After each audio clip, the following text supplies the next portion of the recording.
Hi, this is Lainey Cameron. I am so dang excited to be here with Lisa Barr. I adored this book, and I'm so excited to talk about it and talk about the difference between thriller and suspense and women's fiction. But also, I want to know how you write a page turner like this. First off, congratulations. It came out, like just a few days ago. Thank you so much. I really appreciate it. And I'm so happy to be here with you. So, for those who haven't had a chance to read it yet, which is a lot of people because it just released, tell people more about Women on Fire. Okay, so Woman on Fire was a blast to write. I wrote it all during COVID, so I was working 7 days a week, locked in my house, and obviously it was a dark period, especially in the beginning for all of us. So it really was, very a great place for me to write this book. And the novel is about a young journalist who gets embroiled in a major dangerous international art scandal centered around a Nazi looted masterpiece. And for me, it had everything I love to write, art, history, suspense, risky journalistic pursuits, and of course, strong, fiery women. So that was just really, a great feeling to be able to put myself, dive into this book and write it. And I love that you always have these great strong woman characters, and this journalist character is fabulous. Like she's not always like playing by the book, or she sometimes kind of crosses the lines a little bit compared to what her boss wants, right? He wants her to really kind of stay under control, and she's like, "But I see an opportunity, and I'm going to go for it." And it gets her in a little bit of trouble at some points in the book. How did you come up with her character? Like, does she just come to you fully formed?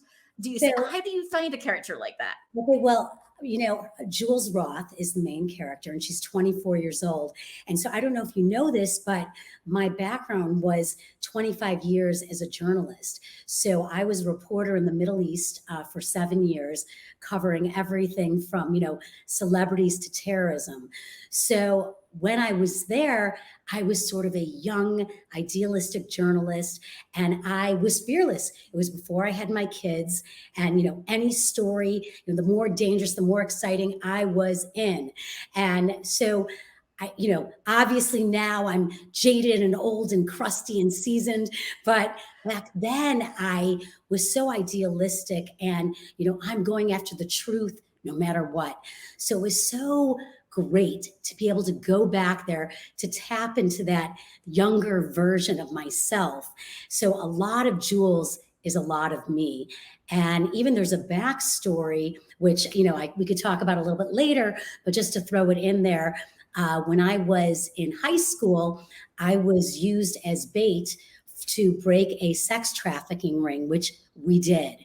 And so I used that as Jules's backstory as well. So I was able to really put me into Jules, and I think that's how she came about. I would never have guessed that that part of her backstory was real. Yeah, Like, to that me, was that real. seemed so incredible. Yeah, no, real, 100%. Wow, 100% real. wow. And talk to me about the rest of the inspiration for the novel. I love that you do write about the art world, and I put in my own review that I felt like I got to like get an inside sneak peek of a world that I would never normally get to see and visit. This high art, expensive art theft, going back to World War Yeah, II and Germany. yes. Like, how did all of that come together in your head? Well, first, thank you so much for that. My first novel, my debut novel, was called Fugitive Colors, is called Fugitive Colors, and it was about stolen art, but from the artist's perspective. So before I even started that book, I did 4 years of intensive research. I mean, I traveled, I was in Paris, all over. And so I had that background. And as a journalist, wearing my journalist hat, you sometimes become an expert, a quasi expert in a field. So I left no stone unturned in the stolen art arena in World War II. So, and my middle book, which we can talk about, was very different. But this book, I decided to go back to my roots and really explore it from a paintings perspective. There's so much on stolen art and about so many families, the legacy of Holocaust survivors in particular, who are trying to get their stolen or lost or confiscated artwork back after 75 years. And many, many people are still locked in years-long lawsuits trying to get their paintings back. So I tapped into that. And I also tapped into, in 2012, there was in Germany, in Munich, the discovery of 1,500 major artworks in this, rundown apartment in Munich. And it turns out that these artworks belong to the son of Hitler's art thief. And his name was Cornelius Gurlitt, the son. And he was recluse and agoraphobic. And we're talking the likes of Picasso and Matisse and, found inside the stove in the food cabinets. I mean, totally crazy. And what happens to me when I know I find my story, I literally have this visceral reaction. I could feel my blood moving through me, and I'm like panting, knowing this is my story. And so I use this as the nugget, which it begins the book. And you have my ruthless, crooked art dealer basically stealing this treasure trove. But is it a theft when you steal from the robber? I don't know. Right. That's how she justified it. But this was the beginning of the book and kind of the news nugget, which is very important to me. I love news nuggets in my, in whatever I write. And I love how you set up these two female protagonists against each other. Like you say, the art dealer who has questionable morals, but justified in her mind for what she's doing, who's the person who's able to steal this work. But then you've also got the journalist who's kind of coming at it from a sense of righteousness, right? Of I'm going to do the right thing by everybody. And I loved that you kind of explored some of those themes around how it's never quite as clear cut as that. It's never quite as simple as, gray, black, white. It's never quite that simple in the real life, right? And so I loved how you did that. And Jules has a growth curve, a growth arc she's going to go on. She's really putting herself at risk at the beginning of the book and doesn't really care what anybody else thinks about what she's doing. You hit it on the nose. Jules has a growth curve, and really so does Margot de Laurent, in its own way, without giving away any spoilers. But truthfully, I loved writing Margot. I mean, Margot was bad and evil and sexy and ruthless. And, ask any author, the evil characters are way more fun to write. And so, but at the same time, she had a lot of damage and she had a lot of childhood trauma. So, no bad character is written well unless there are parts of them that the reader can, connect to or find authentic or, feel a little bit compassion for her. So it was very fun to set up this woman versus woman showdown. So this might be a fun time to ask you about genre, because I love that, to me, you've crossed genre boundaries back and forth. And I think your different books are different here. Like, I would not argue if someone wanted to say, Lainey, why are you putting a thriller book on the best of women's fiction here? And I'd say, because I think it's both. I think this book is both women's fiction, but it's a thriller. It's a page turner as well. But how do you think about it? You're the expert in this. How do you define genre? And do you even care? Like, how do you think about what genre your books are? I do care, but I've always been sort of this person, like, I don't like being pigeonholed. From the beginning, I knew I wasn't just going to be able to write historical fiction. My first one's historical fiction. The Unbreakables is very sexy women's fiction. And Woman on Fire, it does fit into your category because there is a sense of women's fiction, and they call it almost a cross-genre book. So you have definite history, you have art, you have suspense, but also very deep women, characters that I really had to develop. So it isn't just it's moving. There's a pause there. There's a look into the psyches of each of these women characters and some very strong male characters as well. Right. I'd like to add, but for me in the industry, I guess I'm known as a genre jumper, and that's okay. I'm good with that. And so I do need to sometimes warn my readers, like, a lot of the readers who love The Unbreakables, which was very sexy. There are some good sex scenes in this one, not quite the Unbreakables level, but definitely there are some in Woman on Fire. But I think as a writer, it's very important to be able to write what drives you, write what stimulates you. And if you do have a moment that you want to veer off track, I say go for it. No, I love that. And I love that you are very successful with what you've done. I think, Thank you. especially for early writers, and we have a lot of early writers who are kind of debuting or not yet debuting who listen to this podcast. I know because some of them Mm, write to me and ask me questions. yeah. And, we like to put people in boxes, right? Especially before their first work comes out. A lot of agents will advise you, you really got to define your box and stay within your box. And so I love having someone on who has very successfully crossed genres back and forth with fabulous books. And so, like, I just love this as an example. You're a great example. It can be done. So, on a book like this that has so many great elements, what did your editing process look like? And is there anything people might be surprised to know about the book that's maybe even different than where it started? Yeah, I mean that's a great question. So I'm sort of a hybrid. I outline it. I know where I want to go, but once I jump in, the characters take me various places. I knew I needed to get certain news aspects, the newsy angles into the book. I knew. Because there is a Holocaust angle, sort of with the stolen art, that had to be on point, everything factually correct. Um, Interestingly, I had another backstory at the beginning, and my editor said, "You know what? I know this is going to be hard for you to let this go, but I think we need to let this go because there was a point in this book with Jules that there was sort of a Me Too type of backstory, and so she felt, well, while that was important, it shifted the emphasis of the book." But so it was very hard for me to let that go. I mean, I tossed and I turned, but at the end of the day, she was right. So that was a big edit for me to take out that because, once one part of the thread is taken out, it becomes like a domino Right. reaction.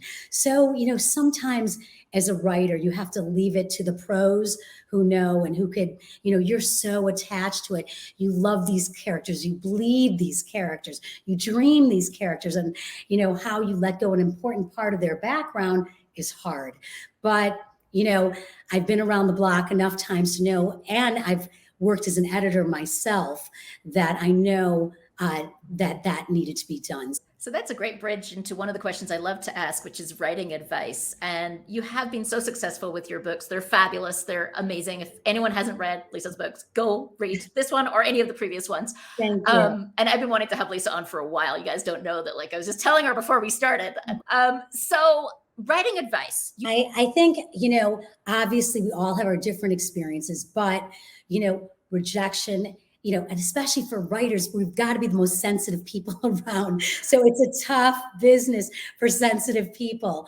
And you just have to remember one, it's all to make the book better, and if you're rejected, do not take no for an answer. Sometimes there's so many doors that get closed and slammed, and it hurts. And you just have to remember, you have to believe in yourself and believe in your work and know that there is going to be an open window. It will happen if you love it, if you're following your passion, if this is what you have to do because it's breathing for you. You need to just go for it. And I also say, start to get a writing community, build, like with what you're doing, become part of a writing community, whether it's on Facebook or Instagram, follow the authors you love. I think a big mistake, say writers who are trying, new writers who are trying to get their book out in the world, they might pitch, the agents they think that they hear about, but it's very important to find out which agents like your genre, which agents are looking. And so say, for example, there's a historical fiction writer that I love. I will look at the back of the book and see who she's thanking, and I'll see who her agent is. And then I work from there. Don't go out blind without doing your research. To be a successful author, you've got to do your research, and you've got to make sure you're pitching to the right people who are going to want to read your book. So that's one thing. Build your community. And that doesn't, you're not going to have your community, it's a Monday and by Friday you have your community. It doesn't work like that. It's a slow marinade, it's building it, getting to know various authors, maybe getting to know their work, maybe commenting, maybe joining their book club, and finding like-minded people. I think the last piece of advice that is probably the most important is writing can be lonely. Okay, super lonely. I write, I know COVID put a kibosh on it, but now I'm sort of back in again. I write in a cafe. I need airborne conversation around me, so I'm not stuck in my house in the corner. The dog's looking at me, the laundry's looking at me, the empty refrigerator, my kids calling me night and day. It's just, I will get nothing done. So get out of your house if you can, because there's so many things that are demanded of you in your house. And so I go in a cafe. I also work with another author. She does her thing, I do mine. We have 10 minutes where we go back and forth and we connect and we talk about our kids and we talk about things, drink our coffee, and then we're on. But it's just like having that person looking over my top of my laptop, and she's there and she's on her phone, she's doing her research. It really makes it that much better. So try to get rid of the lonely factor by finding someone, anyone who could, go along the journey with you and who's live, because, you can meet so many people, on social media and in this sort of social media world, but you need a live person that you could actually touch their arm or touch, fist bump with them or whatever you need to do. I think it's I agree. And I've never talked about this on the podcast, but if anyone's not familiar, it's not quite live as in fist bump, which I agree. I love meeting people in person. We do it in San Miguel here. But Women's Fiction Writers Association actually has Zoom write-ins almost every day of the week where groups of writers get together. And exactly what you said, they start by saying, hi, how's everybody doing? What's everybody going to work on? And then they work independently, but they're there on the Zooms. One last thing that I do, and I think it's great for writers if they have kids, especially, it's very hard to find stolen time. If you can get up an hour earlier before your crew gets up, it's like the golden hour. Okay. I mean, I appreciate that so much, that time before my whole crew is up and everybody needs something. So if you can find that stolen hour, that's very key. And it's something you can depend on and look forward to. So I recommend that as well. Everybody's going to find that so helpful. Is there anything I haven't asked you about relative to this book that you like to talk about? Just how important it is to get your characters, how they can connect with each other. And so for me, before I write, I kind of make a list, like who is my character? What does she like to eat? How does she smell? Like her scent, I should say, or his scent. I think it's so important to write a composite for each of your characters. And also, do you remember as kids, you had those worksheets where you drew lines, like how things connected to each other? I also do that for what things do my characters have in common? Like what will they connect on as the book goes forward? So I think that might be a really helpful thing to do. One thing that I want to mention, writing a sex scene. I like to talk about that.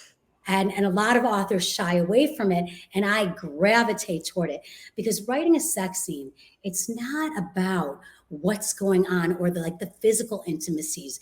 It's what's going on around it. How does it move your character forward? What are the thoughts that are going on in their head that actually move the story? So a lot of people I know they kind of really shy away from writing a very strong, good sex scene. But the best sex scenes are the ones where it is actually propelling the story further. And you get to really know Not just, what your character enjoys, but what your character thinks about and their most deepest thoughts and the most intimate moments. So I think that that's really important. I'm sure anyone who's a writer who's listening, and also I know that readers who are listening are like, I need to go read The Unbreakables if I missed that one, because that's the one with the hot and steamy sex in it. But I would say read both. Read that and read Women on Fire. It's fabulous. It's a page turner. I felt like I was inside the world of art, and there were a lot of things I didn't know. The whole idea of like forced sales, I was really unfamiliar with that. The idea that you had these Jewish families who kind of were forced to do the paperwork to sell their art, but it was never something they wanted to do. And so you educated me. I also felt like I learned a lot from this book. That's music to my ears, especially with historical fiction or history. The key is you want people to have a takeaway and learn something. So if I gave you that, you just made my day. Now everybody else can read this book. And if you want to find my review, it's up on BookBub and Goodreads and everywhere we put reviews. So you're the best. Thank you. So thank you so much for joining me, Lisa. This has been a blast. And I'm so glad I finally got to have you on. Yes, me too. Thank you for inviting me. And thanks for all you do for authors. It means so much to me. And I know to everyone I know who's been on your show, it really means a lot. So thank you.